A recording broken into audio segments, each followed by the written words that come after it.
semuanya, selamat datang di podcast Ngulik Konten Anak. Tempat kita bahas isi media yang dikonsumsi anak-anak secara lebih kritis. Pembahasan kali ini berkonsep komersialisasi vernakular, yaitu bentuk promosi yang dibungkus dalam gaya rumahan dan terlihat natural.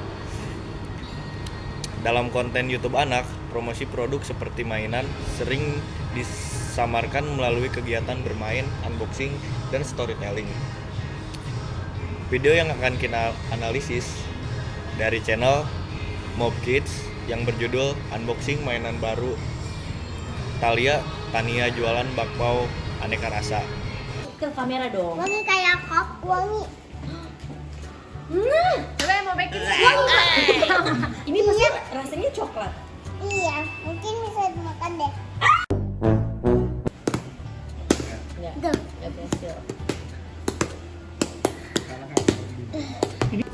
Anti Tika mau beli? Boleh. Yang pesen Ai. Oke. Kita ceritanya kasih. Mau beli Tanggal publikasi kurang lebih 2 tahun yang lalu. Durasi 12 menit 48 detik. Penonton kurang lebih 3.852. Like 350. Kita bakal kupas tuntas soal komersialisasi di konten tersebut. Bareng gua Wahab. Hari ini ada bintang tamu yang super keren. Gue Novita Fitrianti. Gue Nafisa di sana ya. Oke, kita mulai dari deskripsinya dulu ya. Boleh. Jadi di video ini ada dua anak, Thalia dan Tania, lagi main jualan bakpao pakai mainan unboxingnya yang baru mereka buka. Gaya ngomongnya lucu banget dan visualnya ceria dan kelihatan fun banget. Tapi ada apa di balik itu? Oke, kalau dari gue tuh ya. Ya. Oke, kalau dari gue sih, menurut gue ini ya, kalau dilihat dari sisi produksinya, konten ini tuh dibungkus secara profesional karena lightingnya disetting sehingga videonya bagus, terus produknya difokusin terus, anak-anaknya kayak kelihatan diarahin ya, walaupun ekspresi mereka tuh natural ya. Cuman kita nggak tahu di balik konten tersebut sebelum mulai video apakah anak-anak udah di briefing, kayak diarahin kamu harus kayak gini ya nanti. Atau emang inisiatif sendiri anak-anak itu ya? Itu juga nggak tahu ya. Iya.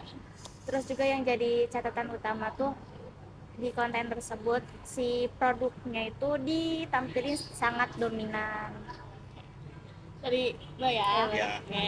Nah, dan yang menariknya itu nggak ada mention mention merek yang secara jelas gitu loh, secara verbal gitu. Ya. Tapi produknya itu jelas dan termasuk kemasan sama semua fiturnya. Iya. Jadi itu tuh ngebuat anak-anak tertarik, ngebuat anak-anak yang nonton itu tertarik. Apalagi kan itu kayak asli ya bakpao Iya. ada itu gitu ya. Iya. Asli banget kayak asli banget. Iya, jadi bikin anak-anak tertarik dan emang itu tuh narasi dan kesannya itu kayak emang membuat anak kayak dia tuh wah seru banget nih kalau punya mainan ini. Iya. Gitu. Kita juga pasti bakal seru deh. Iya, gue juga pengen. Gue juga pengen. Gue juga pengen. Nah, ini dia poin pentingnya. Kita ngomongin tentang komersialisasi. Menurut kalian, apakah ini udah masuk ke ranah promosi yang terselubung? Saya apa dulu nih? Kita dulu. Oke. Ya. Kalau menurut gue sih udah masuk ya, karena di dalam konten tersebut menggunakan anak-anak sebagai penyampaian pesan promosi ya, walaupun secara tidak langsung. Kalau anak-anak itu tuh mungkin anak-anak yang dalam video itu belum ngerti gitu kalau dia tuh Iya. lagi ngepromosiin barang gitu kan. Cuman kesannya kayak lagi ngepromosiin barang. Terus juga karena thumbnailnya tuh kayak buat anak-anak gitu, cerah warnanya kayak pink, ungu, kuning gitu kan, Iya. bikin anak-anak itu kayak tertarik buat nontonnya. Terus juga target audiensnya tuh pasti anak-anak kan. Iya. Ya. Ya yang Tadi aku juga bilang kan. iya yang buat anak-anak tertarik. iya betul. Dan juga yang paling ininya sih, yang paling nggak bangetnya tuh di dalam konten itu tuh nggak ada disclaimer kayak tagar iklan atau tagar sponsor gitu, yang bikin anak-anak tuh mungkin terdorong, bener ya tadi kata Nana, terdorong untuk beli produknya gitu, yang bisa bikin pemikiran anak-anak tuh kalau punya barang baru, bahagia sama dengan punya barang baru atau mainan baru. Menurut gua ya kayak bener banget nih yang tadi si Vita yang apa Iya, yang jelasin. ya, yang dijelasin. Aduh maaf gugup. Nah jadi anak-anak itu anak-anak yang jadi pemeran itu dijadiin bahan konten buat promosi. Iya. Nah abis itu ini tuh kayak masalah di literasi media sih anak-anak itu. Ya, benar. Dan sejujurnya gue sebagai penonton dewasa kadang kita juga tertipu kan ya, Iya. apalagi anak-anak. Dan anak-anak juga kayak belum mampu ngebedain gak sih mana yang emang beneran Iya. murni dan emang mana yang iklan gitu. Makanya penting banget kan peran orang tua. Jangan cuman kayak Dengerin guys. kasih Buat orang gadget tua, doang tua. nih buat orang tua, buat orang dewasa juga kayak misalnya Yes. punya adik atau ponakan gitu. Kalau bisa awasin terus, jangan sampai si anak kecilnya itu nonton konten unboxing terus kayak Boleh sih tapi jangan keseringan. iya boleh, cuman jangan keseringan yang bikin pemikiran gitu kayak punya mainan baru tuh bahagia nih gue kalau punya aku tuh bahagia banget kalau punya mainan baru, dan bikin pemikiran anak-anak tuh Iya, kayak gitu. padahal bahagia itu enggak kayak Ada hal lain lah. Iya. Wah, obrolan hari ini sungguh membuka mata ya. Dari luar kelihatan lucu dan polos, tapi ternyata banyak pesan terselubung yang berbahaya bagi anak-anak. Kalau Menurut harapan kamu gimana? harapan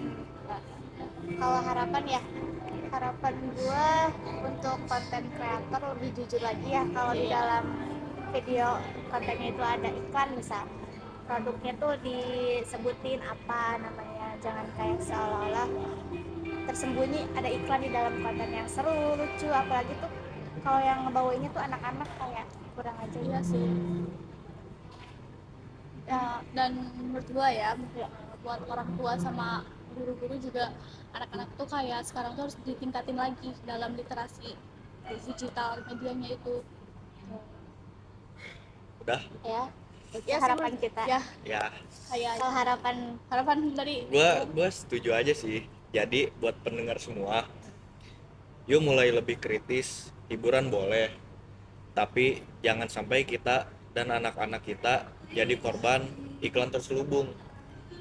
Terima kasih Novita dan Novisa atas waktunya untuk datang ke podcast Ngulik Konten Anak hari ini. sama-sama. Seru banget sih pembahasannya.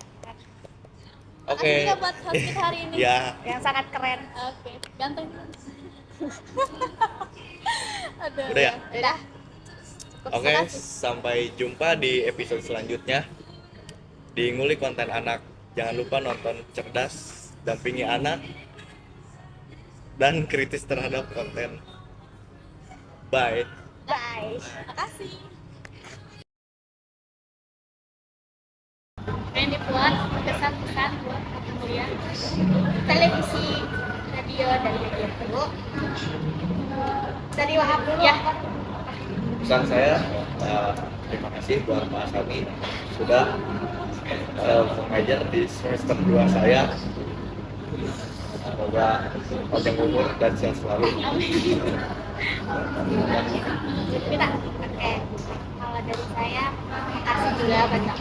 Misalnya kayak mata kuliah ini tuh bantu saya tuh bagaimana memahami dinamika media masa kini, terutama bagaimana media baru cara kita mengolah informasi dan mungkin mengkonsumsi informasi gitu. Dari kamu ya. makasih juga buat Kak. Udah jadi dosen yang tidak hanya mengajar tapi menginspirasi. Kita juga jadi menginspirasi buat terus belajar dan berkembang. Udah, saya terima kasih.